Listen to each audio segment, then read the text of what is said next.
I have some travel issues because of the core system, and I think Key is leaving, so there's some just dysfunction. But I'm on a Google Hangout with Black Enterprise, so I got to call you back. I'm gonna call. No, absolutely. I love you. Yeah. Sorry about that. No problem. Hello, everyone. We are live right now with Kenny Burns. Thank you so much for being with us today. And we want to give a special thank you to Lexus for partnering with us. If you have any questions, please hit us up on Twitter at #BEGoodLife. And before we get started, I just want to introduce Mr. Burns very quickly. You are the founder and CEO of Studio 43, Senior Vice President of Brand Development at Combs Enterprises, husband, father, jet setter.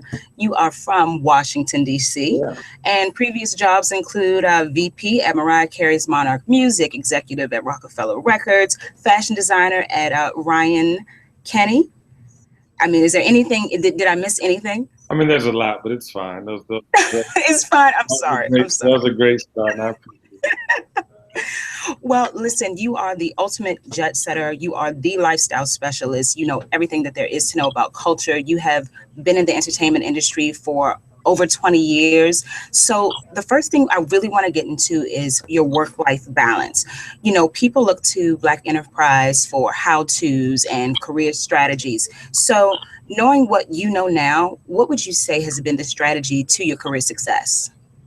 I think you hit it on the head. Balance. I think you need to find what works for you in the space that we are so passionate about. You know, as creatives, as thrill seekers, as just people who want to live life for a living. You know, you have this thirst and this itch you must scratch, but there's a balance that needs to be there as well, because we've all seen when that balance isn't, there, how the scale really tips. So for me personally, I grew up with a single mother and a bunch of aunts that raised me in Washington, D.C. And, I went to the streets for what I needed in male figures. And it didn't work out too well for me in my senior in high school.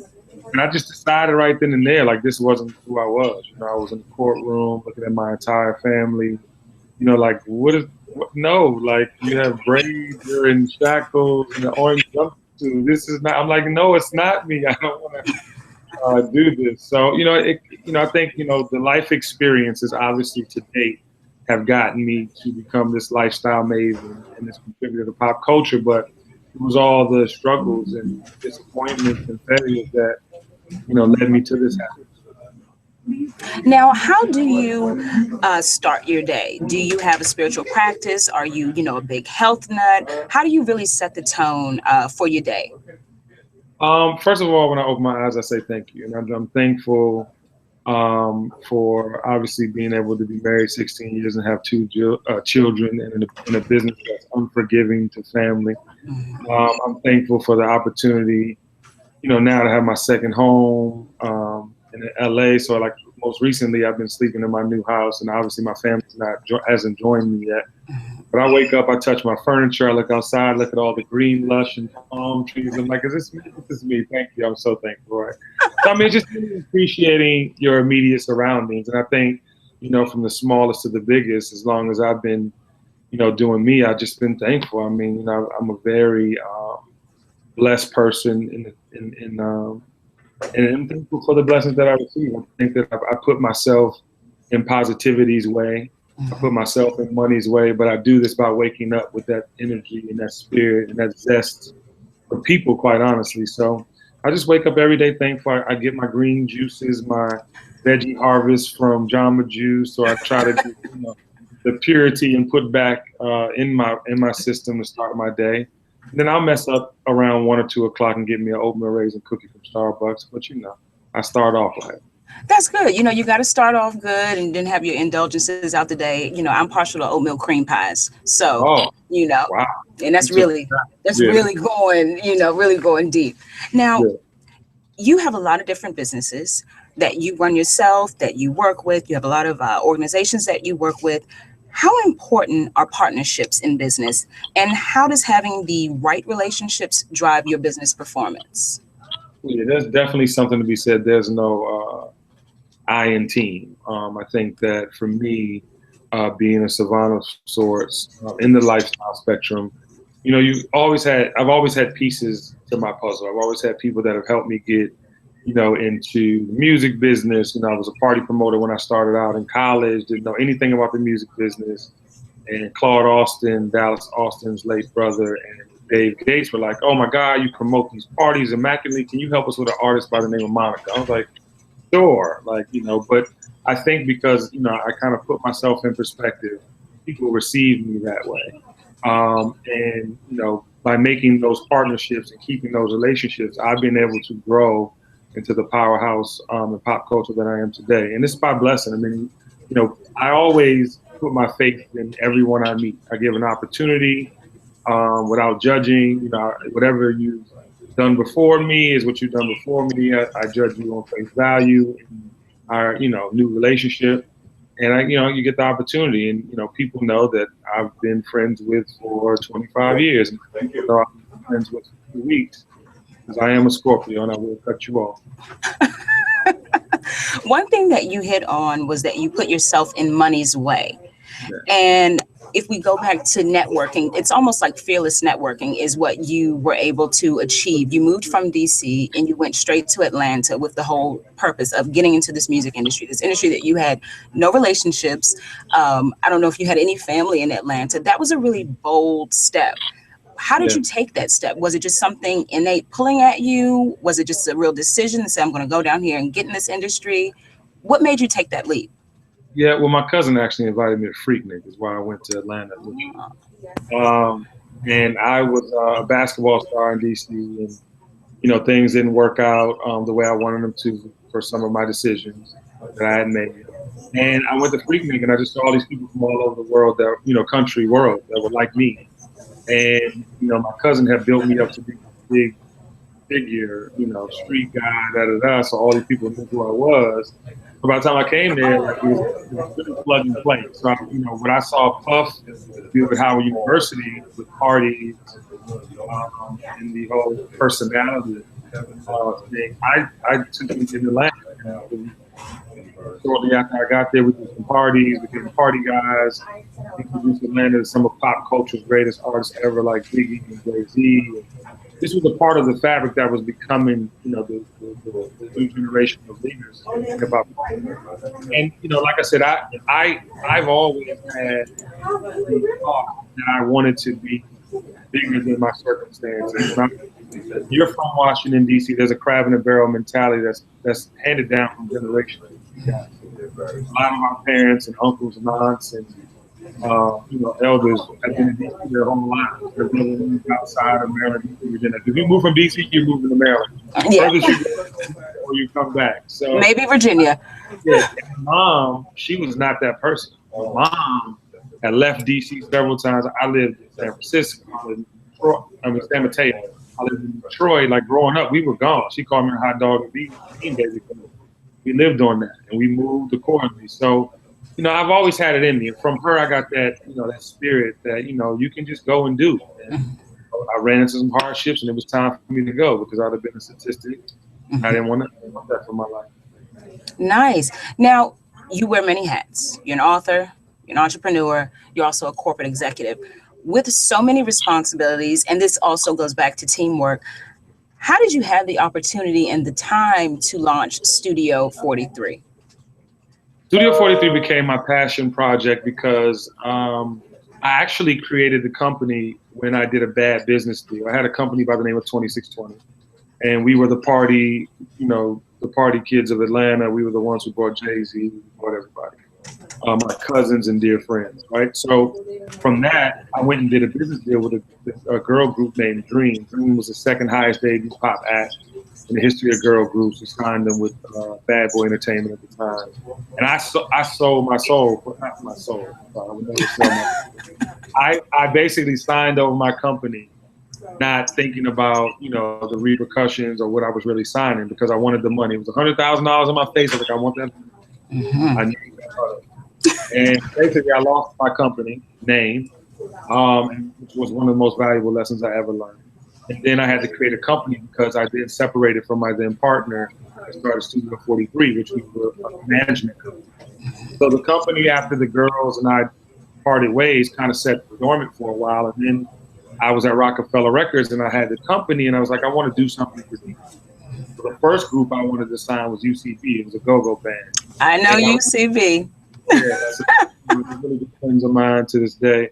But I wanted to sign them, so I was going back and forth to DC, and I was effort to try to put on for the music. And my sister, who owns balleralert.com, was like, "You got to hear this guy named Wale." So I heard him, and he was like the rapper's rapper. He was kind of like backpacky.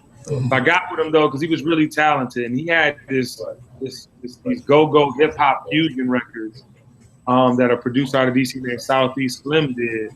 And I was listening to the records, and he had like 54 bars and no hooks and things of that nature. And I was like, wait a minute, if you put this here, chop this, do this, and then we came up with a record called Dig Dug. And it took the city by storm. My mentality is go-go band can perform 3-4 days a week in Washington, D.C., and they're sold out. They're 100, 300, 200, 2,000, whatever people. I was like, we could do this with this rap go-go hip-hop thing. Sold out. Club after club, we were making a lot of money, and Wale ended up becoming who he is today. And then we had artists like Marquis, Gordo Grega, and XO, a producer by the name of AB. So I just I took the opportunity to put my city in perspective. I love my city, and we have a sound.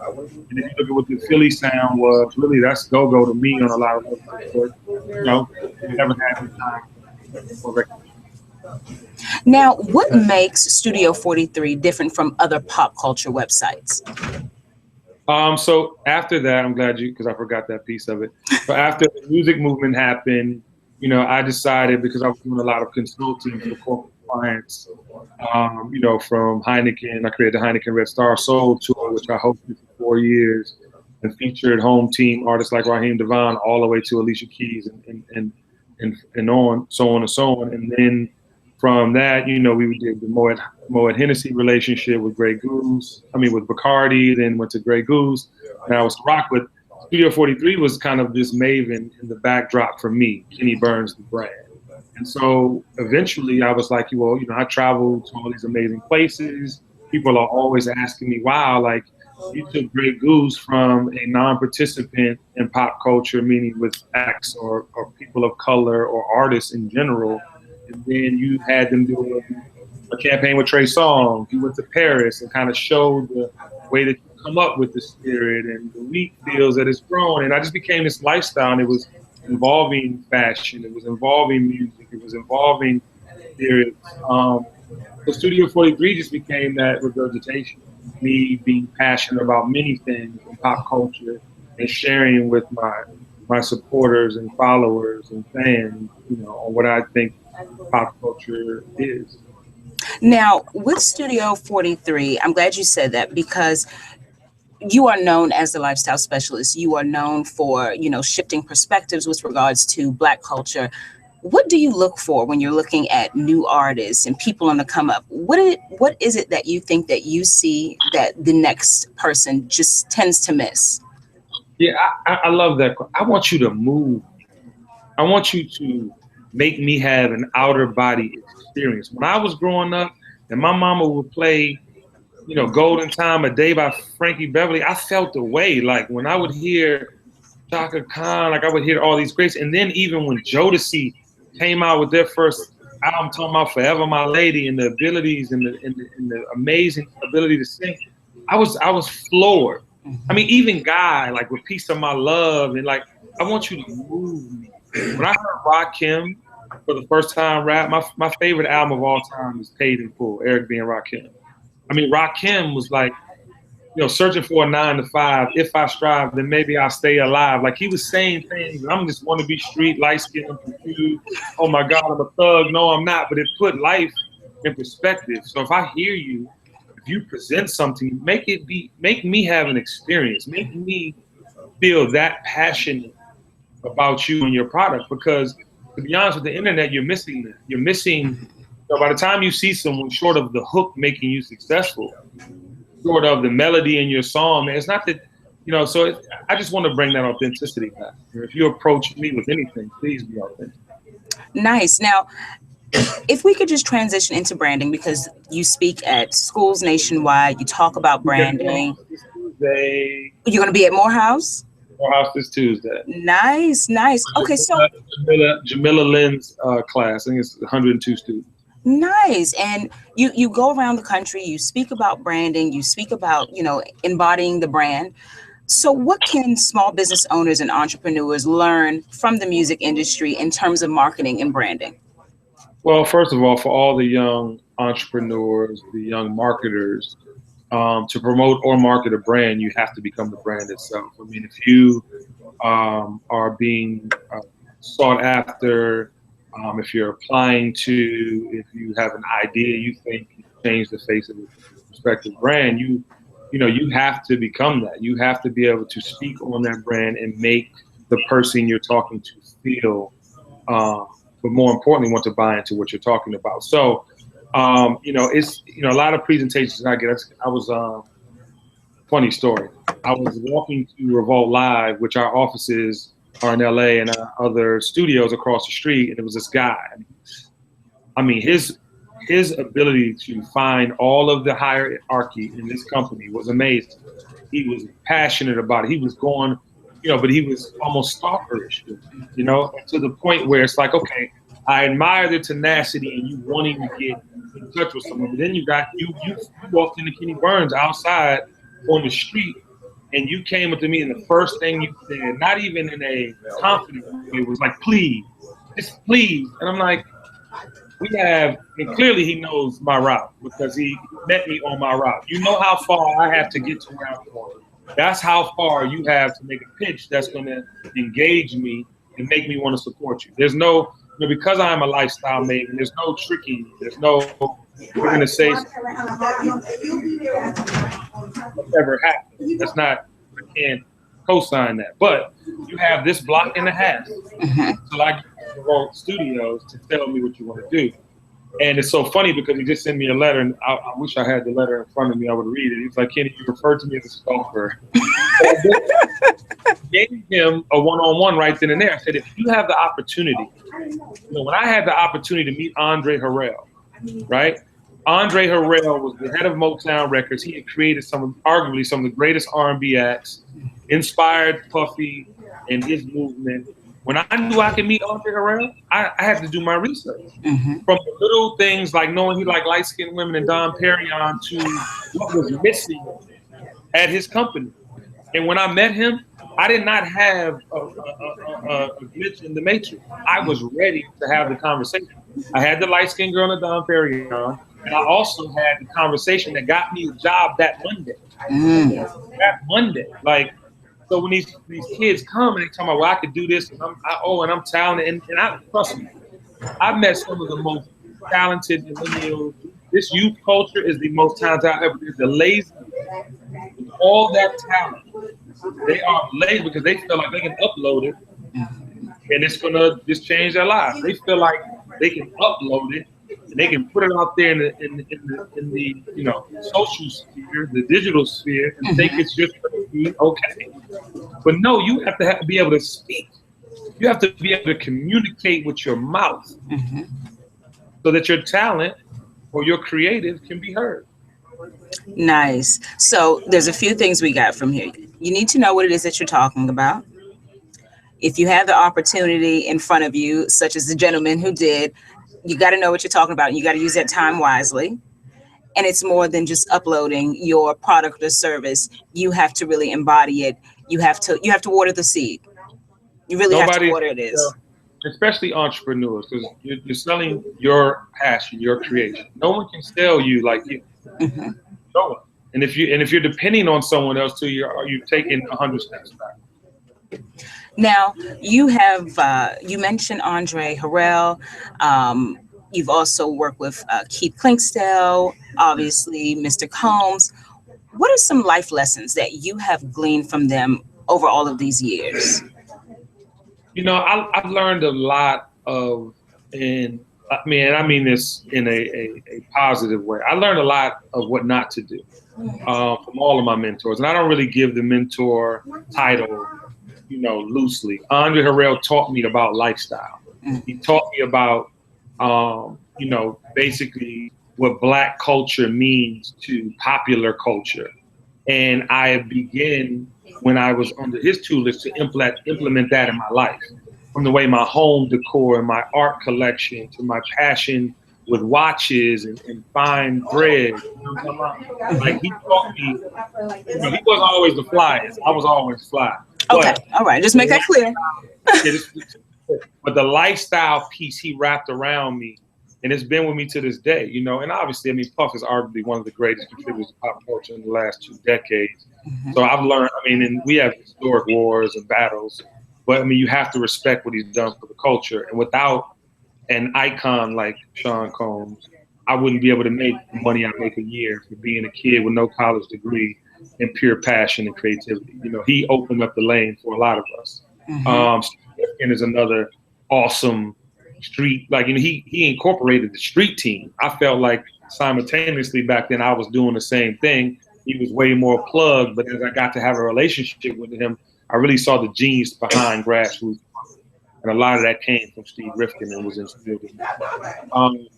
So, you know, those people, man, they just, you know, I learned those lessons, and then I learned what lessons not to do. Like, you know, this entertainment game is unforgiving to families. And, you know, but I made time for mine. I'm 16 years in. I have a 14 and 11-year-old, and I sell fantasy for a living. I meet women to this day that think I'm not married. That's part of my process. Because, you know, a lot of me in my 20s and early 30s was like, you need to be able to think you can have me if you buy into what I'm saying. But now, as I get older, I see that the holy grail is the relationship and the respect, you know, that people have for me for having a family. So it's amazing, and I wouldn't have walked any other walk. You know, with the ups and downs, I've appreciated every moment. You know, it's interesting that you show the difference of when you first started in the industry and it was about, you know, projecting this single lifestyle, whereas now it seems like the culture has shifted to a point where we like to see families, we like to see people married, we like to actually see that no matter what field or industry you actually work in. It has seemed to shift to this family person, you know, motherhood is, you know, really huge now. What do you think has caused that shift? Well, I think a lot of us, I mean, you know, I'm 42 years old. I know people don't know my age. You don't look like day over 35. Thank you, I appreciate that. But my generation, we didn't have we had a lot of single parent homes. We had a lot of dysfunctional homes. And I think that, you know, because we had the Cosby Show, we had, you know, Black excellence. We were coming, we were Black excellence. Like, you know, whatever the Cosby guys do now is what we're going to do. But I'm like, and it's actually a big fact. But my point is, there was Black excellence. You know, in a different world, you would like, it was Black colleges. It was cool to go to school and get an education and be a part of this experience. And I think that we're regurgitating that. You know, always say life is the best. You know, you go through your trials and tribulations of loving all the women's attention and loving the fight, and you realize that Georgia, I know that it's something else. It's because they're used to a certain way of life. They're used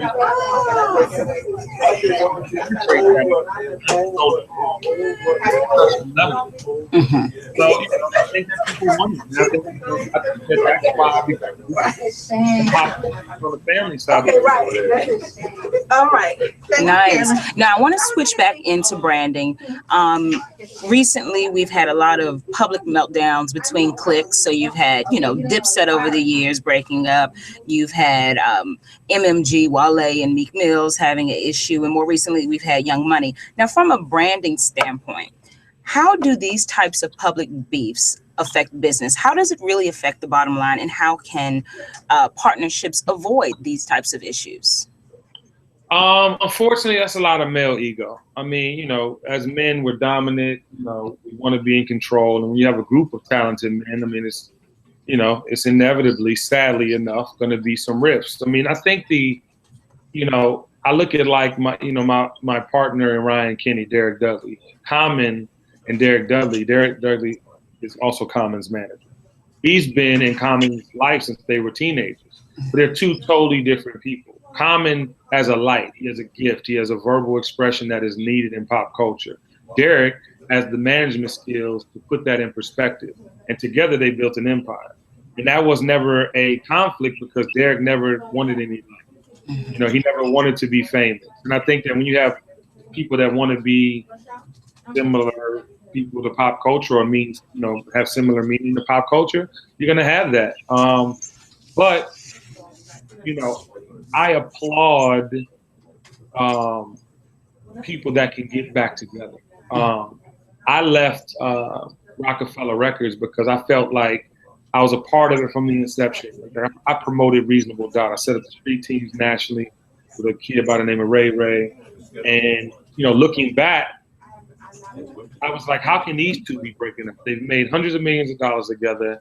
You know, Godfather to Jay was Godfather to Boogie, Dame's son. So there was just a lot of things I couldn't comprehend. And I was like, I'm not going to be a part of a business that does this to people. And it does do it to people. And it's sad but true. And, you know, like I said, I applaud the ones that come back together and figure it out.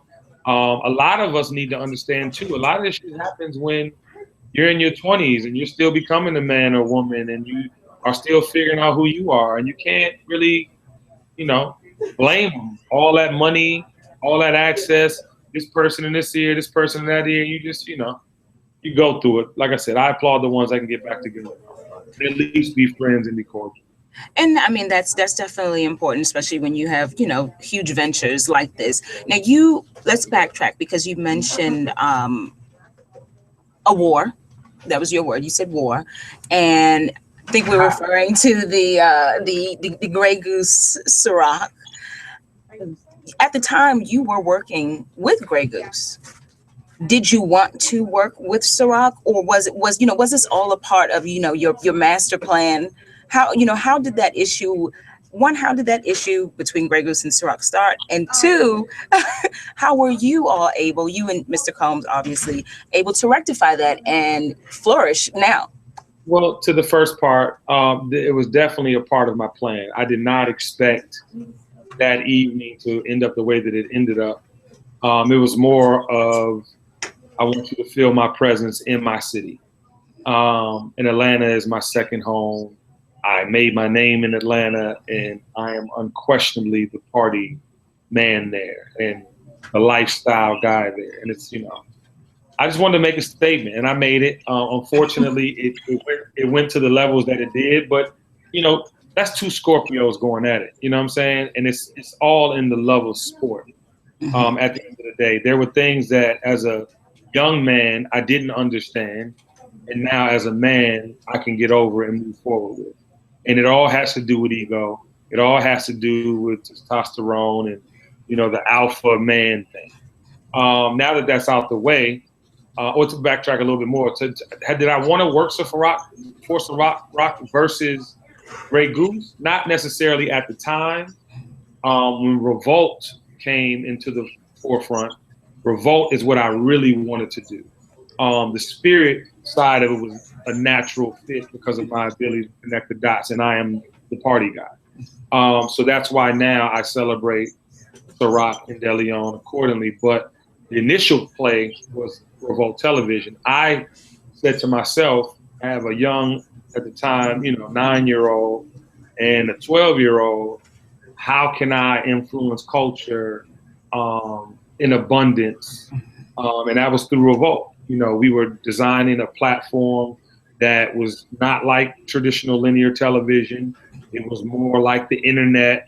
We were a genre-less movement, meaning everything we played, we felt. It had a beat to it. It had some type of feeling to it.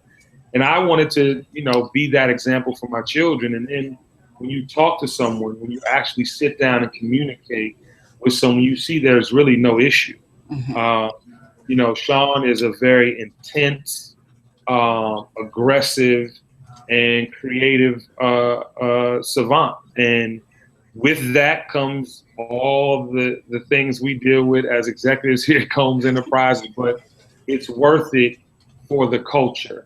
It's worth it as long as the Kenny Burns, you know, brand within this brand is allowed to mature and grow as well. And it is. I mean, if you've been noticing Revolt Television being #1 and the way that it looks and feels, us starting with Time Warner Cable and Comcast, now having Verizon Fios.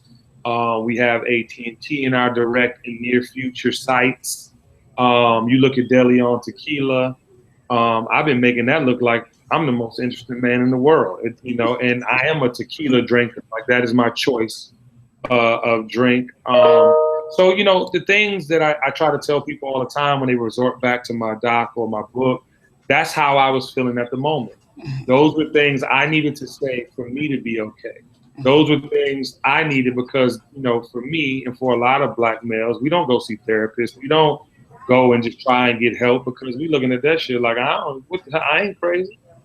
But sometimes we are on the tip of going crazy and we need to talk about it.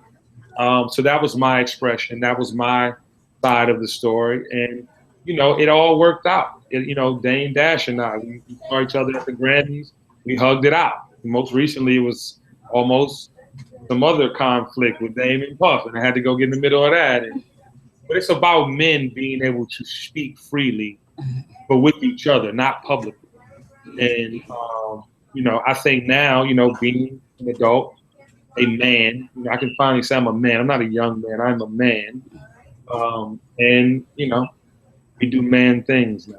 I do man things, manly things, responsible things. And it's responsible and my responsibility, more important, to align myself with probably the greatest contributor to the last 2 decades of pop culture to help grow my personal brand and continue to grow his. Now, let's shift back to your children. You have a 14-year-old and a 8-year-old. No, 11-year-old. An 11-year-old. I'm sorry. Excuse me. How do they influence your work? Oh man, if you'd have known Kenny Burns at 22, you'd have been like, that's the wildest light-skinned mofo I ever met in my life. So the biggest lesson that my sons, the Burns boys, have taught me is patience. Life's the best teacher, man. And when you're going at it alone, you can have a great life, a great journey. You can experience things on your terms. When you are responsible for someone's life, when you have to provide no matter what the landscape is in the job force, workplace, you understand what commitment is. And, so from patience to commitment to, legacy, I've always been in the moment. I'm a rock star in my mind, especially in my 20s. I'm not a rock star in my mind anymore, but in my 20s, I was a rock star. Let's leave it all on the table. Go out that night making sure they remember your name. But now it's like, okay, it's not only my name that I'm promoting and selling now. It's not only, my selfish wants and needs. It's about my sons, and they will benefit and have benefited from my hard work and my, building our name. But, long when I'm gone, they will be the, force of nature that keeps the Burnses going. So I know it's bigger than me now, and I accept that. Now, do the Burns boys come to you with artists that you should know about? Are they like, hey, Dad, I heard this group, or hey, Dad, these kids are, doing these cool skateboard decks, or do you go to them? You go, okay, so listen, I heard this group. What do y'all think about it? Well, I think, as a parent, a lot of parents can vibe. Well, first and foremost, Jessica Burns is my A&R. She's been my A&R since Dream. She always tells me, I had a kid named Rory who's blowing up out of Atlanta. I would invest in these kids, and she would tell me like, is that it? Yeah, that's it, baby. But Kenny and Kyle are more, my barometer. They're more of my, let me take their temperature, right? So when I listen to the Amigos, short of my friend being their manager, I've listened to them like, okay, they cool in the club. I get it. You know what I'm saying? But then hearing Kenny's perspective and then going back and listen to it again, I'm like, wait, okay, well, this dude, his inflection, the way that he raps. So, you know what I mean? Because I'm looking at it like all this young trap music is, it's like, hey, it's like, I'm feeling, oh, shit, but it's not, it doesn't move me lyrically. Mm-hmm. But then when you go back and you hear, okay, well, the cadence is there, the delivery's there, they're just not saying shit. But I get that kind of dialogue with my children. And like I said, I use it more for a barometer of like, okay, that's what they're into. Okay. Now, the Good Life is all about tastemakers, influencers such as yourself. One of our most popular stories is about 10 exotic places that you could travel to. What are some of your favorite vacation spots? And I want some stuff that people are not even probably thinking about. I want to hear about Miami. We know about Miami. You ain't got to say that to the player. You know, I've been out here in these real, you know what I mean, European streets. When I think about my first number one most incredible experience in life was in Capri, Italy. Mariah Carey and I were doing business, and we had the owner of the Red Sox yacht docked on, you know, on the island of Capri. It's a mountain in the middle of the water. And, you know, I remember being on that boat with Leo Cohen and Julie Greenwald and Jerry Blair, Mariah Carey, and all these people jumping off, swimming in blue. Like, I'm not talking about like ocean blue, like you go to Jamaica blue. I'm talking about like the royalist blue water. You'd be like, okay, my God. And we swam into the Blue Grotto, which is this famous place, and you got to get in by, you know, carrying yourself on a chain, and then you get in. It's a platform in the middle of the water, and as history tells, that they've given some of the most incredible sermons, and all of these magical things happen in the place. That, hands down, was one of the best experiences of my life. Not only because of the beauty of the actual island and the water, but it was the yacht, and it was Mariah Carey having the seamen coming in, like treading water, bringing champagne so we could toast in the grotto. But, you know, another place, I mean, I love Turks and Caicos. That beach is one of my favorite beaches, the sand, the clarity of the water. And I have to say, man, like, I don't know if you've ever been to the British Virgin Islands. But yeah, I've hosted the last 2 years, I forget the name of it. I'm sorry if you're on the Google chat. Summer Sizzle. But, you know, going to the BVI, man, and, you know, amazing. I mean, we had this one place called Scrub Island. Scrub Island. It was no beach, but it was this one hotel with like 56-room hotel, several residences, maybe 10, not lived in, but all for rent. And when I tell you that island, man, you could walk in the inn. You know, you had your beaches on the other side. You had they had a docking for yachts, and in the evening they would bring the lobster that they would cook for the night. So they would have these big cages. You can go pick what lobster you wanted, 26-pound lobsters. I've been blessed. I've been blessed to see some amazing things. And I could tell you all the things too about the things you told me not to tell you, because you've all heard of Miami and Jamaica. But those probably the two most beautiful places I've ever been. 3. Nice. Now, I want to switch into fashion, because it was February 2005 that Black Enterprise ran an article, Fabric of Success. Do you have it? You have it up. Exactly. Now, at the time, you were... That's one of my prize articles. Like, I look at that article every day like, oh my God, I was in Black Enterprise. I made it. You did. And you know what is so interesting about this is, at the time, you were only the second African-American designer to actually be in Saks Fifth Avenue. I mean, you were in major stores. You were in Bloomingdale's, Fred Siegel, you were in Atrium. Yeah. How did that happen? Were these relationships that you had based on, you know, prior work? Because again, if we go back to building those relationships and sustaining those relationships, how because it's hard to get in Saks. I mean, it's hard to get in Marshalls. So I'll tell you, it was an amazing experience. First of all, we had Atrium. Back then, it was a popular store in Atlanta called Atrium was in New York. There was a popular store called Blue Jeans in Atlanta. We were coming out of Atlanta, and, you know, this energy was amazing. We almost had like almost 200 doors before we got into Saks. Like, we were pumping. Then my partner, Ryan Kinney, it was Derek, Ryan, and I. So Ryan's wife at the time was Tamika Raymond, Usher's ex-wife. So we were kind of funneling stuff through her, and she was putting it on Usher, and, you know, actually Jay-Z. And when I was actually still senior vice president vice president of Rockefeller Records and president of rock music when I was doing Ryan Kenny. So we just, it was a culture happening. People wearing baggy pants, the white tees.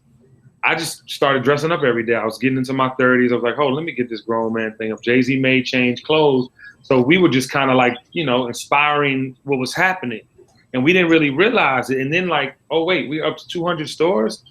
Oh, shit. Like, they're Ashton Kutcher, Usher, like all these people. And then I never forget, we did the VH1 special. And I know you remember the VH1, like Fabulous Life. Yes. So one day I'm watching, I'm like, oh shit, we need to be on it. I call my publicist, like, we need to be on it. Okay, great. Doing the meeting. We did the Fabulous Life, and we had the $7,000 button up. So everybody's like, $7,000? I'm not paying $7,000. But the trick was that the Lorraine Schwartz, cufflinks cost the most. The shirt did go up to almost $2,000, depending on the shirt. But I walked into Saks Fifth Avenue. This is a very true story. I walked into Saks Fifth Avenue, and the lady was like, oh my God, I just saw you. The sales lady wasn't the sales lady. Actually, she was the manager.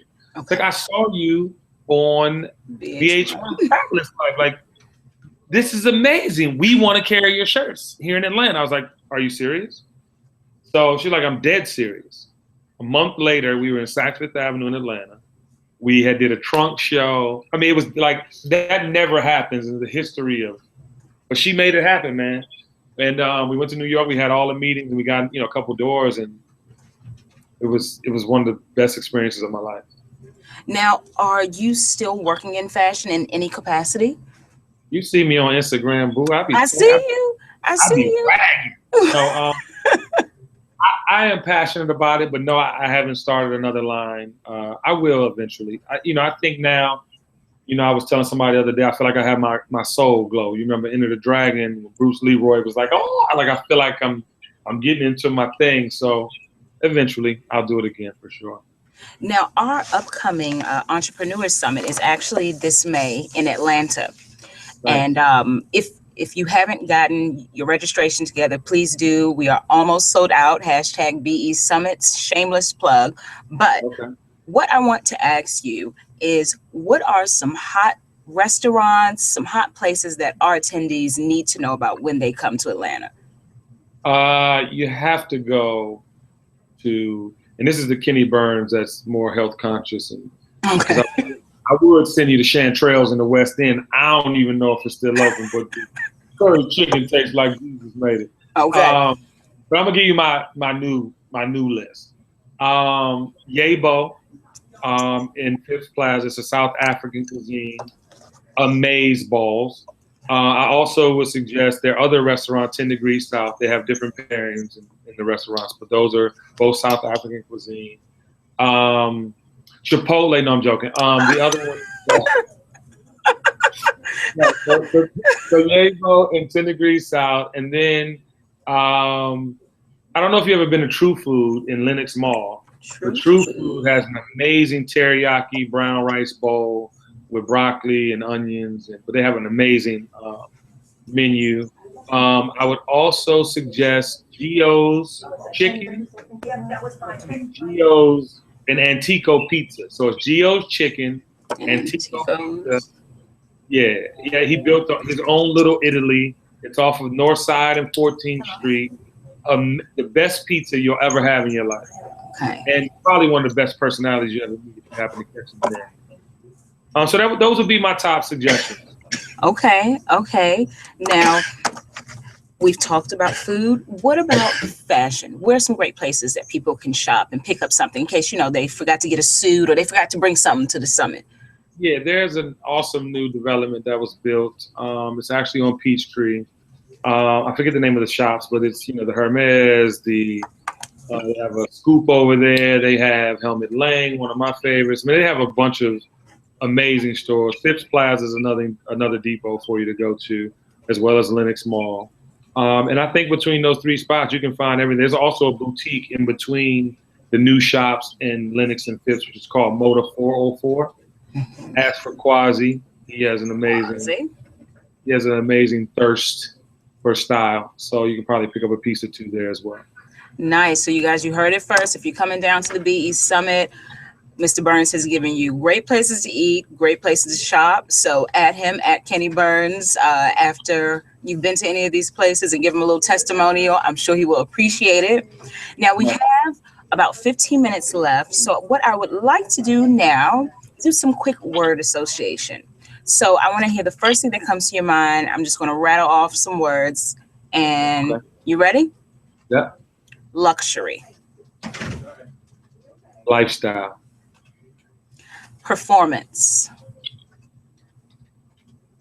Gumball 3000. Wealth.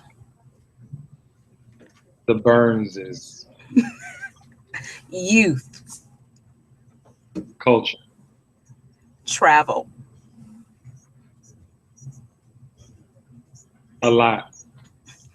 Entrepreneurship. Wow. Entrepreneurship, success. That's the first word that came. I was trying to fight it. And how do you define success? I think you define success first and foremost on your own terms. I don't think you should mirror anyone, try to be anyone. I made that mistake early in my career, trying to achieve things at certain points, at certain ages, because other people I admired had done so. My walk is different. Your walk is different. You're not going to do what everyone else is doing. You're not going to be able to achieve the same success. You're not going to, amass the same wealth. You're going to, do your best version of you. And I think by doing the best version of you, you can live with that kind of success. You can live with defining that kind of success for yourself. I just think we put so much outrageous pressure and overwhelming goals on ourselves. And, we hit 30, we're like, oh shit, I'm not married. Oh, I didn't get the job. It's okay. It's part of the process. The beauty of it, the beauty of success is defining it for yourself and taking your journey, en route to that success and learning the things that come with it. Because if you're not happy with yourself, the success of you, right? That sounds like a title of a book for all you aspiring writers. The success of you. Yeah, if you're not, feeling like I feel in my heart of hearts that I was going to be okay. Back to the beginning of our conversation, we talked about like putting yourself in money's way. Like I never was about money, but I definitely was in money's way. I wasn't, at one time you think you need money because you're young, you're not taught that, you got to pay bills, you have to do these things, but when you obsess over money, it becomes a problem. More money, more problem. So in defining success for yourself, you just have to believe in the success of you first as a person. How did you grow? Are you happy when you wake up in the morning? I was having a conversation with my friend last night.